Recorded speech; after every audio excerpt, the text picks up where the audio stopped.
এই প্রতিকুর রহমানকেই এখন আপনারা বলছেন যে ভালো ছেলে। আপনি আপনার ফেসবুকে একটা ভিডিওতেও বলেছেন যে এতদিন ইনকিলাব জিন্দাবাদ বলেছে, কিন্তু এটা তো কোথাও গিয়ে মানতে হবে এই প্রতিকুর রহমানকে একটা সময় আপনার দলের লোকের হাতেই মার খেতে হয়েছিল, তেমনটাই অভিযোগ তিনি করেছিলেন বা অন্য ক্ষেত্রে আমরা শুনেছি।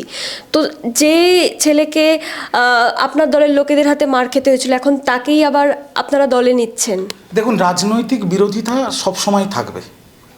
আমাদের সাথে সিপিএম বিজেপির মতাদর্শ দিক থেকে রাজনৈতিক বিরোধিতা আছে, আর সেটা সবসময় থাকবে। কিন্তু তা বলে বিজেপি দলটা খারাপ, সিপিএম দলটা আরও নোংরা, কিন্তু তার মধ্যে সবাই তো খারাপ হতে পারে না। আজকে প্রতিকুর যখন, আমি তো বলবো এখনও সিপিএমেরই সদস্য, ও তো আমাদের দলে জয়েন করেনি, ও সিপিএমের সদস্য, কিন্তু ও নিজেকে ও কি বলছে সেটা নিয়ে বলার আমার কোনো জায়গা নেই, সেটা নিয়ে আমি কোনো মন্তব্য করব না, সেটা ওর ব্যক্তিগত ব্যাপার। কিন্তু এখনও অবধি প্রতিকুর বামফ্রন্টে, তো সেখানে সে তার ক্ষোভের বহিঃপ্রকাশ করছে। আমার কথা হচ্ছে শুধু প্রতিকুর নয়, প্রতিকুর, সৃজন, দীপশিতা, কলতান, এরা পলিটিক্যাল ছেলেমেয়ে, ভালো শিক্ষিত ছেলেমেয়ে, মতাদর্শের বিরোধিতা থাকবেই। ওরা আমার দলকে, আমার নেত্রীকে আক্রমণ করলে আমি ওদের নেতা, ওদের দলকে আক্রমণ করবই, কিন্তু তার মানে এই না যে ব্যক্তিগতভাবে এই ছেলেটা খারাপ বা এই ব্যক্তিগত এই মেয়েটা খারাপ। Do understand? তো সেই জায়গায় দাঁড়িয়ে প্রথমত প্রতিকুরকে নিয়ে অত আলোচনা করার কোনো বিষয় নেই। এটাকে এক্সট্রা মাইলেজ দেওয়া হচ্ছে, এক্সট্রা হাইপ দেওয়া হচ্ছে। কিন্তু বামফ্রন্ট যে একটা নোংরামির আঁতুর ঘর, যত রকম অসভ্যতামির আঁতুর ঘর, সেখানে তো আজকেও আরেকটা জিনিস হাইলাইট হলো। তো সেই জায়গায় দাঁড়িয়ে ভালো ছেলেপুলে, পিওর পলিটিক্যাল ছেলেপুলে, যাদের একটা ভবিষ্যৎ আছে, রাজনৈতিক ভবিষ্যৎ আছে, তারা কেন এইসব দল করবে? এবং এই প্রতিকুর রহমান শোনা যাচ্ছে খুব সম্ভবত আগামীকাল তৃণমূল কংগ্রেসে যোগদান করবে, এবং আরও একটা বিষয় শোনা যাচ্ছে যে রাজ্যসভার প্রার্থী হতে পারে। এই যে বারংবার কেন রিজু দত্ত নয়, দেবাংশু ভট্টাচার্য, তৃণাঙ্কুর ভট্টাচার্য নয়, ঋতব্রত বা প্রতিকুররাই কেন রাজ্যসভায় যাচ্ছে? প্রথম কথা, প্রতিকুর রহমান কালকে যে তৃণমূল জয়েন করবে এই খবরটা আমি আপনার থেকে শুনলাম, এবং হ্যাঁ, বিভিন্ন সূত্র মারফত সব মিডিয়াতে ঘুরছে। আমি জানি না, আমি দলের মুখপাত্র হয়ে দায়িত্ব নিয়ে বলছি, আমি এখনও জানি না। Number 1 point. নাম্বার 2 পয়েন্ট, আগে জয়েন করা, তারপরে দল ঠিক করবে তাকে কি দায়িত্ব দেবে। সারা বাংলার মিডিয়া জেনে গেছে সে নাকি রাজ্যসভায় যাচ্ছে। এইগুলোর কোনো উত্তর হয় না, এগুলোর উত্তর হয় না। কালকে একটা কেউ ভাসিয়ে দেবে রিজু দত্ত রাজ্যসভায় যাচ্ছে, কেউ একটা ভাসিয়ে দেবে রিজু দত্ত বিজেপি জয়েন করছে, সেটা নিয়ে হাই হাই শুরু হয়ে যাবে। আগে দেখুন কি হয়, দেখুন কি হয়।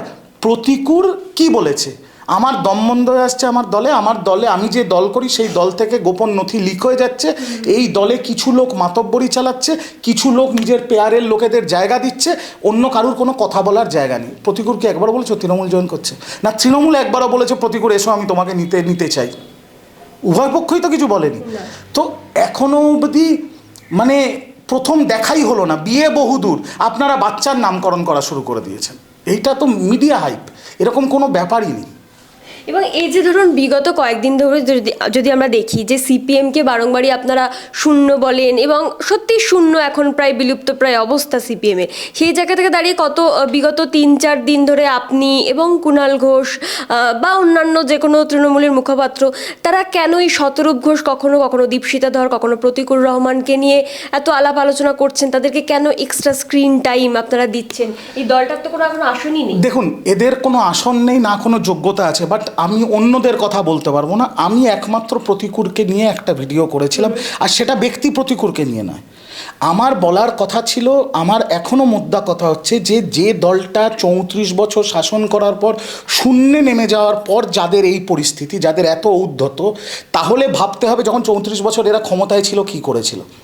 আপাদ মস্তক একটা নোংরা দল, আর সেই দলে কোনো ভালো ছেলেপুলে যারা মতাদর্শে বিশ্বাস করে, যাদের পোটেনশিয়াল আছে একটা রাজনৈতিক ভবিষ্যতে, তারাই দল করবে না। আমার তো বক্তব্য এইটুকুই। এছাড়া আমি সিপিএমকে 1% স্ক্রিন টাইম স্পেস দিতে চাই না। এদের নিয়ে কথা বলা মানে সময় নষ্ট করা। কিন্তু আবারও আমি একটা কথা বলবো, সিপিএম দলে এখনও কিছু রাজনৈতিক ছেলে মেয়ে আছে যাদের একটা রাজনৈতিক ভবিষ্যৎ আছে, শিক্ষা দীক্ষা আছে, তারা এইরকম একটা নোংরা থার্ড ক্লাস দল করতে পারবে না বেশি দিন। তারা এবার কোন দলে যাবে, রাজনীতি করবে না রাজনীতির থেকে সন্ন্যাস নেবে, সেটা তাদের ব্যক্তিগত ব্যাপার। এবং আমি যদি বলি যে প্রতিকূলের পদবীর সাথে এই যে রহমান শব্দটা আছে বলেই কি তৃণমূলের সাথে যোগাযোগ, বিজেপির সঙ্গে যোগসূত্র নয়? কারণ এই মুহূর্তে দাঁড়িয়ে আমরা যদি দেখি কয়েকদিন আগেও বিজেপির এক নেতা তৃণমূলে যোগদান করেছে, তাকে নিয়ে অতটা হইচই হচ্ছে না, বা রাজন্য হালদার এখন কোন দলে গেল সেটা কেউই জানে না, কিন্তু প্রতিকূল রহমানকে নিয়ে একটা হইচই চলছে। এটাকে শুধুমাত্র প্রতিকূলের সাথে রহমান পদবীটা আছে বলে এবং তৃণমূল কংগ্রেসকে বিরোধীরা সংখ্যালঘু সরকার বলে এই কারণেই? আমাদের সাথে কোনো ধর্মের কোনো সম্পর্ক নেই। ধর্মের সম্পর্ক কাদের সাথে আছে? বিজেপির সাথে আছে। তারা দেখায় যে তারা হিন্দু ধর্মের স্বঘোষিত ঠেকেদার। উল্টো দিকে ধর্মনিরপেক্ষ বলা বামফ্রন্ট, তার রাজ্য সাধারণ সম্পাদক আপাদমস্তক মৌলবাদী হুমায়ুন কবিরের সাথে গিয়ে গোপন বৈঠক করছে বেস্টিনে। তো ধর্মের সাথে সম্পর্ক বামফ্রন্ট আর বিজেপির। বিজেপি দেখাচ্ছে ওরা হিন্দু ধর্মের মাসিহা, আর বামফ্রন্ট এখন আগে কার সাথে জোট করেছিল? আইএসএফ। এখন জোট করছে কার সাথে? জেইউপি, হুমায়ুনের দল। তো ধর্মের সাথে ওদের সম্পর্ক, ধর্মের সাথে বিজেপির সম্পর্ক, বামেদের সম্পর্ক। আমাদের ধর্মের সাথে কোনো সম্পর্ক নেই, আমাদের সম্পর্ক মানুষের সাথে, মা মাটি মানুষের সাথে আমাদের। কিন্তু বামেরা বলছে আলোচনা মানে তো জোট নয়। এই যে হুমায়ুন কবিরের সাথে আলোচনা হয়েছে, আলোচনা মানে তো জোট নয়। ওরা জোট করবে না করবে তাতে আমাদের কিচ্ছু যায় আসে না, লিস্ট ইন্টারেস্টেড। আমাদের কথা হচ্ছে, আপনাকে একটা জিনিস বুঝতে হবে, মোহাম্মদ সেলিম গিয়ে হুমায়ুনের বাড়িতে থাকলো, খেলো, তাতে আমাদের কিচ্ছু যায় আসে না। আমাদের কথা হচ্ছে যে মোহাম্মদ সেলিম, যে সুজন চক্রবর্তী বুলিও উড়ায় যে আমরা ধর্ম নিরপেক্ষ, আমরা খেটে খাওয়া মানুষের দল, আমরা ধর্ম দেখি না, আমরা কাজ দেখি, আমরা গরিবের সাথে, শ্রমিকের সাথে। তো তারা যখন গিয়ে হুমায়ুনের সাথে বসে একটা মৌলবাদী দলের সাথে বসে বৈঠক করবে, তখন এদের মুখোশটা খুলে দেওয়ার দায়িত্ব আমাদের। বিজেপি যেমন একদিকে বিজেপি আনঅ্যাপোলজেটিক হিন্দু, ওরা যদি আমরা বলি ওরা হিন্দু তোষণ করে, ওরা মেজরিটির রাজনীতি, সংখ্যাগুরুর রাজনীতি করে বিজেপি, কিন্তু সেই ব্যাপারে ওদের কোনো রাগ ঢাক নেই, লজ্জা ঘেন্না নেই। ওরা সংবিধানের বিরুদ্ধে গিয়ে, দেশের নিয়ম আইন কানুনের বিরুদ্ধে গিয়ে ওরা নগ্নভাবে এটা করে, সংখ্যাগুরুর রাজনীতি। কিন্তু তার মধ্যে একটা স্বচ্ছতা আছে। এদের তো এগুলো তো শয়তান, এরা বলবে ধর্মনিরপেক্ষ আর গিয়ে হুমায়ুনের সাথে মিটিং করবে। প্রবলেমটা এইখানে, আর কিছু না। ওপেন বলো না যে আমরা শূন্য, আমরা যে কোনো প্রকারে আমরা ধান্দা করছি যাতে আমরা বিধানসভায় আবার ঢুকতে পারি, একটা দুটো আসন পেতে পারি। মোহাম্মদ সেলিম বলুক না আমার নামে মোহাম্মদ আছে বলে আমি বাংলার ঘুরে ঘুরে সংখ্যালঘু আসনে দাঁড়িয়েছি, এখন আমি আবার হুমায়ুনের সাথে জোট করার চেষ্টা করছি যাতে আমার নামে মোহাম্মদ আছে, আমাকে যদি একটা সংখ্যালঘু সিট দেয় আমি যাতে বিধানসভায় যেতে পারি। বলুক না, আমাদের তো আপত্তি নেই, বলে করুক না। একদিকে বলবে ধর্মনিরপেক্ষ, ধর্মনিরপেক্ষ, আমরা সব ধর্মকে কোলে নিয়ে চলি, আর তারপর হুমায়ুনের সাথে গিয়ে গোপন বৈঠক করবে, তাও আবার বিজেপির ভাড়া করা হোটেল ওয়েস্টিনে। মানে বিজেপির ভাড়া করা মানে অমিত শাহ এসে ওখানে থাকে, শুভেন্দুর একটা রুম রাখা আছে, অমিত শাহর একটা রুম, ওটা তো মোটামুটি বিজেপির হোটেল বলে চিহ্নিত। সেইখানে গিয়ে তুমি মিটিং করবে, তারপরে ধর্মনিরপেক্ষ বলবে, সেটা তো হবে না। তৃণমূল তো তখন তোমার মুখোশ খুলবেই। দাদা, আপনি যে ভিডিওটা বানিয়েছিলেন সেখানে একটা অভিযোগ করেছিলেন যে এই যে দ্বন্দ্ব, গোষ্ঠী দ্বন্দ্ব হোক বা দলের ভেতর অন্তর্দ্বন্দ্ব, সেটা সিপিআইএমেও একটা মারাত্মক পরিমাণে আছে। এবং যেটা প্রতিকূল রহমান নিজেও স্বীকার করেছেন যে এই রাজ্য যারা ক্ষমতায় আছে, রাজ্যে যারা পদে বসে আছে, কোথাও গিয়ে তাদের জন্যই আজকের এই অবস্থা। তো আপনিও কি মনে করেন যে রাজ্য সম্পাদক মোহাম্মদ সেলিমের কারণেই এই অন্তর্দ্বন্দ্ব দলের এটা কোথাও গিয়ে সৃষ্টি হচ্ছে? দেখুন, আমি সিপিএম করি না, আমি এসব জানি না। আমি শুধু এইটুকু জানি যে যেমন বিজেপির গোয়ালঘরে চরম গোঁতাগুঁতি, Dilip versus Suvendu versus Sukanta versus Shamik Bhattacharya, এটা ওপেন সিক্রেট। ঠিক একইভাবে বাংলার রাজনীতিতে আপনাদের মতো সাংবাদিকদের কাছে বা আমাদের কাছেও এটা ওপেন সিক্রেট যে বামফ্রন্টের রাজ্য কমিটির ভেতরে একটা সুজন লবি, একটা সেলিম লবি। আর এখন সেলিম লবি প্রাধান্য পাচ্ছে। মোহাম্মদ সেলিমের পেয়ারের লোকেরা সব জায়গায় বসে আছে, ওরাই মিটিং মিছিল করছে, ওরাই বক্তব্য রাখছে, ওরাই টিভিতে যাচ্ছে, আর অন্য ভালো ছেলেপুলেগুলো বঞ্চিত, সেই জন্য ভালো ছেলেপুলেগুলো প্রশ্ন করছে, বিদ্রোহ করছে। এর বাইরে ওদের ভেতরে কি আলিমুদ্দিনে কি নোংরামি হচ্ছে সেটা আমি তো জানবো কী করে? আমি তো আর ওই দল করি না। বিজেপি থেকেও অনেকে তৃণমূলে আসছেন, সিপিএম থেকেও আসতে চাইছেন। তো বিজেপির ঘর ভাঙলে বেশি খুশি হবেন নাকি সিপিআইএমের ঘর ভাঙলে বেশি খুশি হবেন? আমরা আজকের দিনে কটা আসনে আছি ম্যাডাম? 214। সেকেন্ড, আমরা ফার্স্ট বয়, সেকেন্ড বয় 77 ছিল, এখন কমে হয়েছে 61। থার্ড বয় শূন্য, ফোর্থ বয় শূন্য। তো আমাদের কারুর ঘর ভাঙানোর দরকার আছে? নাম্বার 1 পয়েন্ট, আমাদের কোনো দরকার নেই কারুর ঘর ভাঙানোর। আমি আপনার চ্যানেলে ওপেন বলছি, আজকের দিনে 32টা বিজেপির বিধায়ক, কটা? 32টা বিজেপির বিধায়ক এবং 4 জন সিটিং বিজেপির সাংসদ পা বাড়িয়ে বসে আছে, অলরেডি আবেদন করে বসে আছে একটু জায়গা দাও। যদি অভিষেক ব্যানার্জি আর মমতা ব্যানার্জি দরজা খুলে দেয়, বিজেপি নামক দলটা কালকে উঠে যাবে। সেটা ভোটের আগেই হতে পারে, সেটা তো শীর্ষ নেতৃত্ব ঠিক করবে। আমি শুধু আপনাদের চ্যানেলে ওপেন বলছি, যদি শীর্ষ নেতৃত্ব অভিষেক বন্দ্যোপাধ্যায় বা মমতা বন্দ্যোপাধ্যায় দরজা খুলে দেয়, তাহলে বিজেপির দলটা উঠে যাবে। আমরা নিচ্ছি না, বা দরজা বন্ধ করে রাখা হয়েছে, বুঝে শুনে সিদ্ধান্ত নিচ্ছে শীর্ষ নেতৃত্ব। আমাদের ভাঙানোর দরকার নেই।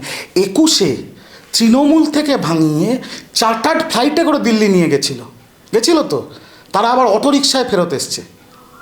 এখন হচ্ছে, এখন যাচ্ছে কেউ, এই বিধানসভায় যাচ্ছে কেউ, উল্টে সিটিং বিধায়করা চলে আসছে, তাই তো? তো আমাদের কারুরকে ভাঙানোর দরকার নেই, সবাই আসে। ভাঙাচ্ছেন না, কিন্তু এই যে ভাঙছে, এটাতে কাদেরটা এতে বেশি খুশি? না, আমাদের খুশির ব্যাপার নেই। গঙ্গা হুহু করে বয়ে যাচ্ছে। এবার যারা গঙ্গার বিরুদ্ধে দাঁড়িয়ে থাকার চেষ্টা করছে, তারা জানে আগামী দিন আমরা এই স্রোতের সামনে, এই জোয়ারের সামনে ভেসে চলে যাব।